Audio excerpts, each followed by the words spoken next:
Hello my dear students, how are you? Welcome back to my channel Divya Education. Today I will teach you articles. How write the articles in board exam. ठीक है ना? Board exam में आपको article कैसे लिखना है, ठीक है ना, उसके बारे में किस तरह से आपको उसका विवरण करना है, मतलब एक्सप्लेन किस तरह से आप करेंगे आर्टिकल का। ऐसे का भी बताया था इससे पहली वाली वीडियो में कि हमें ऐसे राइट किस तरह करना है। अब ये आर्टिकल है, ठीक है। आर्टिकल वो चीज़ होती है, हम किसी भी टॉपिक पर लिखते हैं लेकिन उसकी हमें पूर्ण जानकारी होती है, उसका सलूशन भी होना चाहिए, उसके कॉज भी होनी चाहिए, है ना, उसका रीज़न भी होना चाहिए, क्या क्या रीजंस हैं, मतलब कारण या रीजंस, और मतलब क्या है ये, क्यों, इसकी क्या प्रॉब्लम्स हैं, और इसका हमें किस तरह से इसका सलूशन करना है ना। तो ये सारी चीज़ों से वो भरा हुआ होना चाहिए, मतलब जो पढ़ने वाला होता है। जैसे देखिए आर्टिकल हमें किस तरह लिखना है कि article writing is a method through which we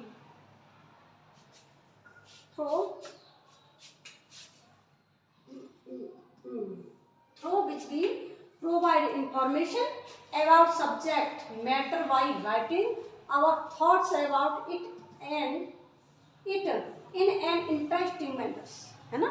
ये क्या कह रहा है कि हमको सारी चीज़ें मालूम होना चाहिए, इंफॉर्मेशन उसके बारे में हमें सूचित, मतलब किसी टॉपिक को हम लेकर चल रहे हैं तो उसकी हमें जानकारी तो होनी चाहिए ना। और जो मैटर है उसको हमें लिखने के लिए उसके थॉट्स, उसके विचार, और वो ऐसा भी होना चाहिए, एक तो मैनर्स में भी होना चाहिए, ये नहीं कि यहाँ का उठाया वहाँ लगा दिया, वहाँ का उठाया वहाँ लगा दिया, ऐसा भी नहीं होना चाहिए, है ना। और वो इंटरेस्टिंग भी होना चाहिए कि कोई रीडर है जो पढ़ने के लिए उसे बैठा है तो उसका उसमें ऐसा मन लगना चाहिए कि वो स्टार्ट से लेकर एंड तक उसे कंप्लीट पढ़े, पूरा पढ़े, है ना। तो वो कब पढ़ेगा, जब वो इंटरेस्टेड चीज़ लगेगी तब, है ना, या उसमें कोई लॉजिक होगा, है ना, तभी तो वो पढ़ना चाहेगा। अब देखिए जैसे दूसरा टॉपिक है इसका, ये आपका फर्स्ट हो गया, ये सेकंड यहाँ से, तो ये आपका थर्ड, मैंने यहाँ पर ये फोर्थ हो गया, और ये आपका फिफ्थ हो गया, ठीक है ना, और ये आपका सिक्स हो गया पॉइंट। तो मैंने आपको पॉइंट दे रखे हैं। देखिए and while writing an article, है ना, it should be kept in mind that the language of the article should be such that once someone started reading that article, वो क्या कह रहा है, उसकी लैंग्वेज भी ऐसी होनी चाहिए, जो इंसान पढ़ने बैठे, जो रीडर है, जो पढ़ता है तो उसे पूरा पढ़ना पड़े, उसमें इतना इंटरेस्ट उसे आना चाहिए, इस तरह की उसकी लैंग्वेज होनी चाहिए, है ना। जब भी हम किसी आर्टिकल को लिखने बैठते हैं तो उसका पूरा हमारे माइंड में ऐसा उसका पूरा, मतलब वो कहते हैं ना, एक स्ट्रक्चर बन जाता है, उसकी सारी डिटेल्स हमारे माइंड में आ जाती है। जब हम कोई चीज़ थिंक करते हैं, सोचते हैं, तो हमारे माइंड में सब कुछ आ जाता है कि हमें क्या हुआ था। जैसे अब रामायण आप पढ़ते हो, है ना, रामायण जब पढ़ते हैं तो बड़ा, हम जब मन लगा कर पढ़ते हैं किसी चीज़ को तो सारा सीन हमारी नज़रों के सामने आता है कि नहीं। कभी देखो आप बालकांड पढ़ो तो बालकांड में श्री राम की जितनी बाल लीला है वो सारी हमारी नज़रों के सामने, ऐसा लगता है कि ये काम अभी अभी हुआ था। जब आप मन से पढ़ोगे किसी चीज़ को, हम मन से करते ना, तो वो हमारे सामने बिल्कुल सीन सा आने लगता है उसका, है ना, शो करती है, वो दिखाई देती है हमको सब कुछ, वो कि ऐसा हुआ होगा, ऐसा हुआ होगा। सुंदरकांड पढ़ते हो तो सीता जी का जो भी उनकी स्थिति थी अशोक वाटिका में, वो सारी हमें समझ में आती है और वो हमें दिखाई भी देने लगती है। ऐसा मन की आंखों से आप देखो और आप उसे पढ़ो मन से, तो आपको सब कुछ ऐसा लगेगा जैसे ये घटना हमारे सामने ही हुई थी, ऐसा लगता है, ठीक है ना, कि कैसे कैसे हनुमान जी वहाँ गए थे, और धनुष यज्ञ वो है आपका बालकांड हो गया, उधर अयोध्या कांड और सुंदरकांड, लंका कांड, इन सारे कांडों को पढ़ते हैं तो वो सारा सीन हमारे नज़रों में आता है। जब हम पढ़ना शुरू कर देते हैं किसी चीज़ को, ऐसे भागवत है, पुराण है ना, रामायण है, या कोई और भी वेद पुराण है, उसे पढ़ते हैं तो उसमें हमें इंटरेस्ट आता है, उसको हम चाहते हैं कि इसके बारे में, इसकी तह में हमें जाना चाहिए कि पहले क्या हुआ था, है ना, और आगे क्या होने वाला है। तो इस तरह से कोई आर्टिकल है ना, कोई जैसे कोई डेंजरस सिचुएशन है, जैसे जो ड्रिंक करके ड्राइविंग करते हैं उसके बारे में हमें लिखना है, तो वो भी हमें एक सीन अपनी नज़रों में, अपने माइंड में एक क्या करना है, हमें कैप्ट करना है, रखना है, सिचुएशन उसकी बनानी होगी, है ना, बना करके उसे हमें आर्टिकल में लिखना होता है। तो ये सारी हमारे ऊपर ही डिपेंड करता है कि हमें हमारी थिंकिंग कितनी है, हम किस तरह से उसे बना सकते हैं। तो ये क्या कह रहा है इसमें कि should be such that once someone start reading, जब कोई भी व्यक्ति उसको पढ़ना स्टार्ट करता है आर्टिकल को, तो he should read it till the end, तो वो उसे तब तक पढ़े जब तक उसका अंत ना हो जाए, यानी पूरा ही पढ़े, है ना।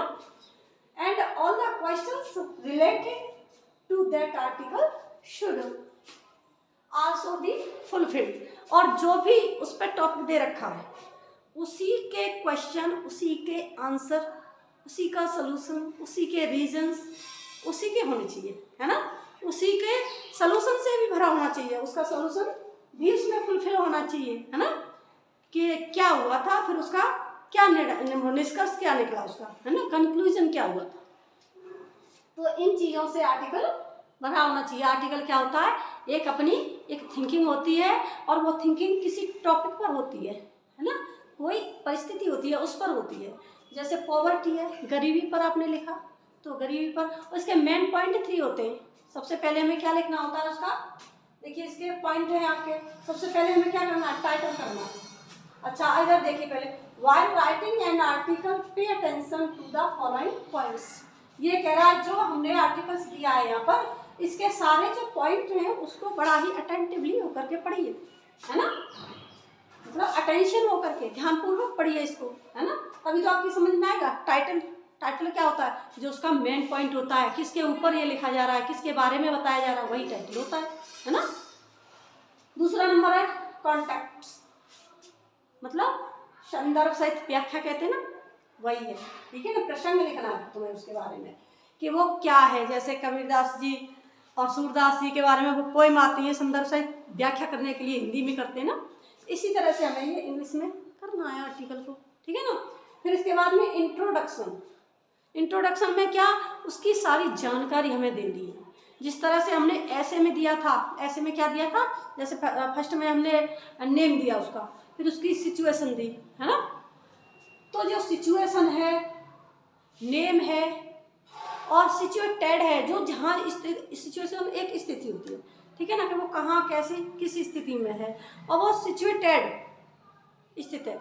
और एक सिचुएशन एक सिचुएटेड, दोनों चीज़ों का डिफरेंस है। देखो एक सिचुएशन स्थिति भी होती है कि हमारी सिचुएशन क्या है, ऐसे ही बोल देते हैं, और सिचुएटेड कोई वस्तु कहाँ स्थित है ना। जैसे Taj Mahal is the situated on the bank of river Yamuna, है ना, तो किस नदी पर स्थित है वो, आगरा नदी पर, ठीक है ना। तो इस तरह से इंट्रोडक्शन में उसका सब कुछ हमें बताना होता है, ठीक है ना। और हमारी जो एंडिंग होती है, तो ये आपके 3 टॉपिक हो गए। इसके मेन पार्ट कितने हैं, टाइटल, कॉन्टेक्स्ट और इंट्रोडक्शन, है ना। अब देखिए आगे फिर हमें क्या करना है, the title of the article should B, पहले टाइटल के बारे में जान लेते हैं कि टाइटल हमारा कैसा होना चाहिए, ठीक है। The title of the article should be such that it attractive होना चाहिए, है ना, द रीडर्स अटेंशन। हमारा आर्टिकल ऐसा होना चाहिए कि जिसे देख करके लोग पढ़ने के लिए उत्सुक हों, अट्रैक्टिव हों, है ना, उसकी तरफ हम आकर्षित हों, है ना, ऐसा हमारा आर्टिकल होना चाहिए। आर्टिकल का टाइटल, ठीक है ना, शीर्षक जो मुख्य पॉइंट होता है, ठीक है। स्टार्ट होता है article with a strong point. जब भी हम किसी आर्टिकल को स्टार्ट करें लिखना, तो उसमें ऐसे पॉइंट स्ट्रॉन्ग होने चाहिए, विद द एम, वो एम से भरे हुए होने चाहिए, एंड इंटरेस्टिंग भी होने चाहिए। उसमें सेंटेंस कैसे होने चाहिए, इंटरेस्टिंग एंड एमफुल, ठीक है ना। That is the making the readers develop the feeling of the making. ऐसे होने चाहिए कि जो रीडर है उसे पढ़ रहा है तो उसकी मन में जो थिंकिंग चल रही है उनको वो, यानी कहते हैं ना कि रियलिटी में वो करने लग जाए, है ना, उससे वो अपने मन में जो थिंकिंग है वो उसकी और डेवलप करे, मतलब और उसकी माइंड में और नए नए विचार आने लगे कि हमको ऐसा करना चाहिए, तो हमें ऐसे नहीं होगा, अगर हम ड्रिंक करके ड्राइविंग नहीं करेंगे तो एक्सीडेंट नहीं होंगे, है ना, अपना रूल्स फॉलो करेंगे, रोड रूल्स है उनको फॉलो करके हम अगर चलते हैं तो भी हमारा कुछ नहीं होगा, है ना। और जब हम इन सब चीज़ों को अवॉइड कर देते हैं तो हमारे साथ बहुत सारी इवेंट्स, घटनाएं घट जाती हैं, है ना, हैपनिंग। अच्छा जी, अब देखिए ये हो गया यहाँ पर फीलिंग ऑफ द मेकिंग, जो भी उसके अंदर फीलिंग्स बन रही हैं वो और प्रोवाइड होती रहे, यानी प्रोग्रेस उनमें हो, ग्रोथिंग होती रहे, डेवलप होती रहे, ठीक है ना। अब देखिए present your ideas related to the article with logic, वो कह रहा है प्रेजेंट, जब भी तुम अपने आइडियाज को प्रेजेंट करते हो ना तो कैसे होने चाहिए, लॉजिक भरे हुए, उनमें भी कोई रहस्यमयी अमेजिंग सी बातें होनी चाहिए, है ना, तो जिससे आपको पढ़ने में इंटरेस्ट आएगा, और उनमें कुछ तथ्य भी होने चाहिए, है ना, लॉजिक तथ्य होना चाहिए, ठीक है ना। सेकंड, फिफ्थ, नहीं सॉरी, अब आ जाइए आप 6 पर। अभी तो हमने ये 5th हो गया, अब ये 6 हो गया, ये 7 हो गया, ठीक है। Present your ideas as much as you can to interest the readers, और तुम्हारे सारे आइडियाज ऐसे होने चाहिए उसमें आर्टिकल में कि जो पढ़ने वाला है वो उसमें इंटरेस्ट लेता रहे और इंटरेस्ट के साथ पढ़ता रहे टिल द एंड, है ना, एंड तक। अब देखिए उसका 7th क्या है इसका point, conclude it with a conclusion, है ना, इसका जो समापन हो वो भी तथ्यों से भरा होना चाहिए, है ना, कैसा होना चाहिए, यानी किसी रहस्यमयी का कुछ अच्छा सा, मतलब उसका अंत भी ऐसा होना चाहिए कि हमें कि किस बात पर, किस चीज़ पर हमने इस टॉपिक को लिखा, उसका क्या निर्णय निकला, वो सारा कंक्लूजन में आ जाना चाहिए, ठीक है ना। तो ये आपका आर्टिकल लिखने के तरीके, method of articles, right the method of articles for board exam के लिए, ठीक है। तो माय डियर स्टूडेंट्स, आप ये आर्टिकल्स मेथड देखिए, उधर ऐसे वाले मेथड्स भी पढ़ना है ना, दोनों को आप बहुत जल्दी जल्दी रिवीजन करते रहिए। मैं तो आपको यही कहूँगी कि आप अच्छे से पढ़ो, आपके एग्ज़ाम में तो अब कोई टाइम ही नहीं बचा है ना, ओनली 8 डेज बचे हैं आपके लिए, जिसमें आप जितनी भी मेहनत कर सकते हो उतनी करो, लगन से करो, जिससे आपके मार्क्स बहुत अच्छे आए, है ना, और हमारा आशीर्वाद आपके साथ हमेशा बना रहेगा। Thanking you for watching my videos, ठीक है, और मेरी वीडियो को लाइक शेयर एंड सब्सक्राइब भी करते रहिए, और बेल आइकन को प्रेस कर दिया करो, जिससे आपको सबसे पहले मेरा नोटिफिकेशन मिल जाए, जो भी मैं आपको वीडियोस देती हूँ तो सबसे पहले आपके पास पहुँच जाएगी और उसे आप पढ़ लेंगे, है ना। अब मैं इसके बाद में आपको क्या बताने वाली हूँ, आगे आने वाली वीडियो में मैं आपको दूंगी इम्पोर्टेंट ऐसे एंड आर्टिकल्स, उनमें से आपको अवश्य एक आ ही जाएगा, ठीक है ना। तो इस वीडियो के बाद में मैं आपको इम्पोर्टेंट आर्टिकल एंड ऐसे दोनों दूंगी, ठीक है ना, क्योंकि UP board and CBSE board दोनों के लिए आर्टिकल सीबीएसई में और यूपी बोर्ड में ऐसे आते हैं अधिकतर, ठीक है ना। तो इसको आप बार बार पढ़ेंगे और समझेंगे, ठीक है बेटा। तो पढ़िए, good luck, take care, bye bye, thank you.